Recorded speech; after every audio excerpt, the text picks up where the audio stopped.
Investissement pour des milliers de bénévoles et toujours plus de bénéficiaires. Les Restos du Cœur lancent aujourd'hui leur 30e campagne hivernale. Plus de 2000 centres ouverts jusqu'au mois de mars, mais avec de moins en moins de moyens pour les faire fonctionner. Le quotidien de l'association, celle-ci comme les autres, remplie de soucis financiers, Julie Pietri. Le vent de la crise, celui des restrictions budgétaires, les associations le sentent passer. Alain Bocquet est député communiste du Nord. Il a travaillé sur le sujet en tant que président de la commission d'enquête sur les difficultés de la vie associative. Beaucoup de communes, beaucoup de départements, beaucoup de régions ont décidé de baisser ou de 5% ou de 10%, certaines de 15%, leur budget destiné aux associations pour l'année 2015.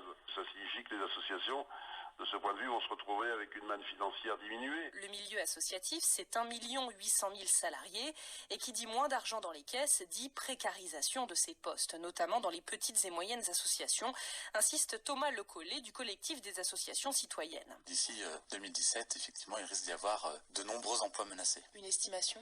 Alors 200 000 emplois menacés si rien n'est fait, donc souvent ça se passe par des non-reconductions de postes ou alors par des remplacements, par des contrats précaires. J'étais dans le 13e arrondissement de Paris hier pour visiter une association qui a dû mettre fin l'année dernière à 4 de ses CDI pour les remplacer par 4 CDD précaires qui dans 2 ans on ne sait pas ce qu'ils pourront devenir. Donc c'est aujourd'hui la seule variable sur laquelle les associations tentent de maintenir leur action sur les territoires. Ce qu'ils demandent avant tout, des financements stables et garantis des collectivités locales, indispensables pour se projeter. Un reportage signé